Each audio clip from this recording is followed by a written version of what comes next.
Efectivamente, la inquietud, a pesar de las negativas, persiste y hemos invitado al señor César Paniagua, ex ministro de Vivienda, ex miembro del Consejo Directivo de la OTAS, para conversar sobre el asunto. ¿Cómo está usted, señor Paniagua?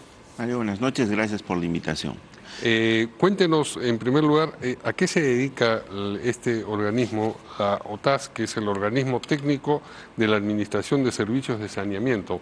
En medio de todo esta babel de organismos, SUNAS, OTAS, CEDAPAL, sí, por favor. las EPS. Bueno, la OTAS es el organismo técnico de Administración de Servicios de Saneamiento que está creado hace 10 años para fortalecer las empresas prestadoras, técnicamente y financieramente. De las 50 empresas prestadoras, 20 EPS, 20 prestadoras están intervenidas por el OTAS.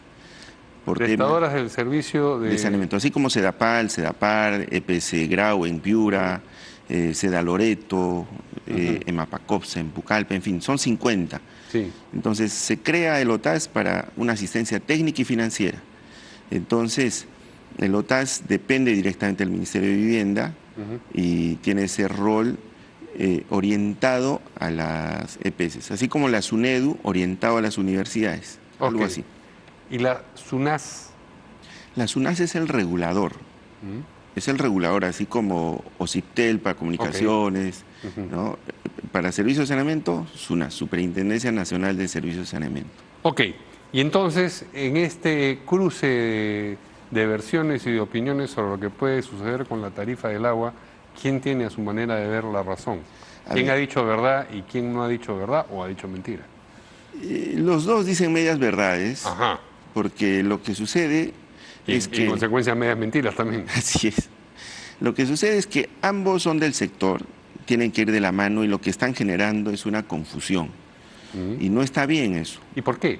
¿Por qué, digamos, están más allá del... Después vamos a los argumentos mismos y la veracidad o no de sus afirmaciones, pero ¿por qué están interesados en cruzarse una con la otra? Es que la SUNAS, al ser regulador, es el único autorizado a determinar la tarifa de una EPS, previa evaluación de costos, previo cumplimiento de metas. Con este nuevo reglamento que se va a publicar este mes de junio, hablan del rebalanceo. El rebalanceo es como un sinceramiento de tarifas y le dan 2 años para que SUNAS autorice las tarifas. Un tema, en mi opinión, muy sano, porque el costo siempre del agua potable es muy barato, Mario. 1 metro cúbico de agua, 1000 litros de agua potable en nuestros hogares no supera el sol 50, es baratísimo. Este rebalanceo busca que se sincere de manera gradual y con eso se tenga un subsidio cruzado y aquella brecha... ¿Qué se llama subsidio cruzado, perdón? Por ejemplo... que un sector subsidia a otro, me imagino. La tarifa comercial es diferente a la tarifa de domiciliario. Como la electricidad. Entonces, también. ese es el subsidio cruzado. ¿No? Entonces, lo que plantea esto que sea un subsidio más fino, de tal manera que logremos a estos 3 millones de peruanos que no tienen acceso al agua potable. Entonces en 2 años...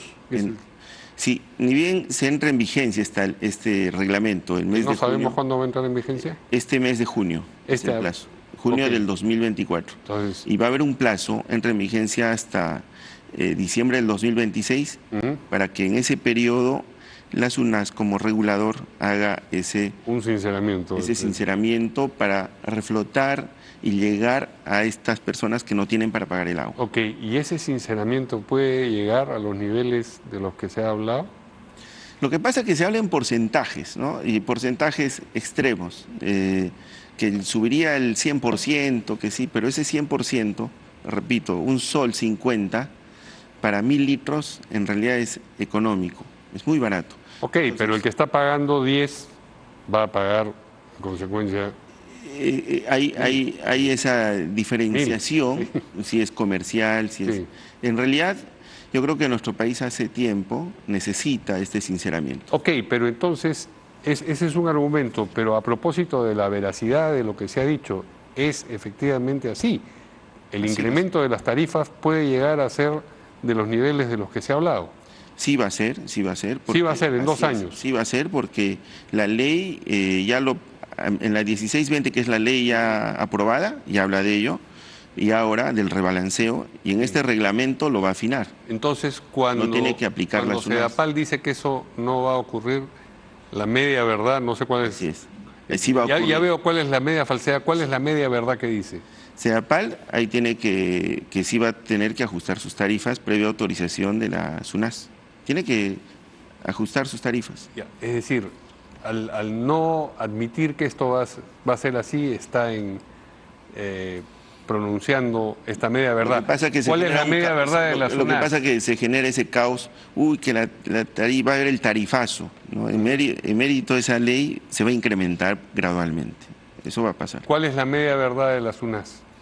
La SUNAS dice que se va a incrementar, ya está incrementándose las tarifas con esta ley. En sí se está incrementando desde el 8%, pero no con la ley, sino con el cumplimiento de metas, porque las EPS tienen un instrumento que se llama Plan Maestro Optimizado. Por ese incremento de metas ya incrementó. También las EPS incrementan por efecto de inflación, incrementan automáticamente. Pero en este tema ya incrementó este año, por eso lo confirma el gerente general, el señor Julio César de la Roca, que sí, ya hubo incremento en enero. Entonces, aprobado que fuese este nuevo reglamento en junio. Junio de este año, este mes. ¿Es a criterio de quién que queda el ritmo con el que se va a ir incrementando la tarifa?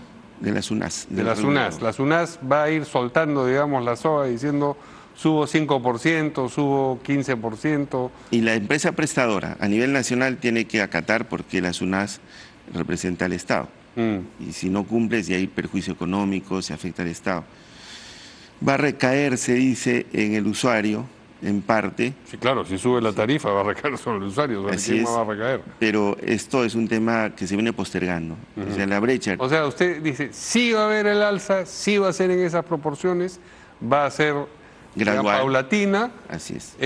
Y no hay nada que hacer porque esto es necesario. En la medida que se apruebe el reglamento este mes de junio, que así está programado de acuerdo a los plazos de ley. ¿Quién lo tiene que aprobar? El Ministerio de Vivienda. Ajá. O sea, cuando la ministra dice que eso es falso, el tarifazo, también no es tarifazo, pero va a haber el incremento. También no vayamos al extremo, es un tarifazo donde ya, todos... Pero, digamos, si esto está en manos del Ministerio de Vivienda y finalmente esto está encabezado por un representante político, cabe imaginar un manejo político del asunto. Es decir, si ven que esto es impopular, no es impensable que retrocedan y no aprueben el reglamento. Claro, es impopular y le dicen, la SUNAS es quien tiene que autorizar ese incremento, porque así dice mi ley que estoy promulgando este mes de junio. Pero, insisto, ¿es imaginable que el Ministerio de Vivienda bloquee ese reglamento o no? Podría, por temas mediáticos, por presión política, podría bloquearlo, pero teníamos que pensar qué hacer con esta brecha. Recuerda que hay 3.000 millones paralizados en obras y 3 millones de peruanos que no tienen acceso al agua potable y 7.5 no tienen acceso al desagüe. Lo que suele ocurrir con ese tipo de problemas, que son como una papa caliente para un gobierno, es que hacen lo posible por trasladárselo al siguiente. Es decir, ven cuánto tiempo más me queda de gobierno y... Pero en este caso ya no hay tiempo. Ya no hay tiempo. Ya se aprobó la ley y ahora el reglamento, ya tiene plazo. Pero en el detalle del reglamento, pues el diablo está en los detalles. En el asunto de la aprobación del reglamento es donde yo veo que puede intervenir la política todavía. Claro, pero si se replantea eso hay que tener una alternativa para el cierre de brechas. Yo creo que lo más saludable es que salgan ambos entes, el ministerio conjuntamente con el regulador y aclarar y hablar el mismo idioma, porque ahora uno dice una versión, otra versión y se generan esta confusión a todo el país. Usted fue ministro de Vivienda con Pedro Castillo. Sí. Y renunció el día del golpe de Estado. El día del golpe de Estado. Para usted fue un golpe de Estado. Sí, fue un golpe de Estado. No, digo, porque si escuchó usted al invitado anterior, que es el abogado Pedro Castillo, decía que no, que fue un intento, que fue un... Creo que se equivocó el presidente Castillo. ¿Se equivocó? Se equivocó. Bueno, uno se equivoca cuando está sumando 2 más 3 y pone 6 de resultado creyendo que ese es el resultado legítimamente. Pero cuando uno sabe que está cometiendo un delito y aún así lo comete, eso no es equivocación, eso es dolo, ¿no? Pues nos ha debido comentar, por lo menos no sabíamos nada de eso, ¿no? Entonces inmediatamente renunciamos. Bueno, sí, era lo correcto. Muy bien, muchas gracias a nuestro invitado, ex ministro de Vivienda, como decíamos, y también ex miembro del Consejo Directivo del organismo técnico de la Administración de Servicios de Saneamiento. Vamos a ir a una pausa.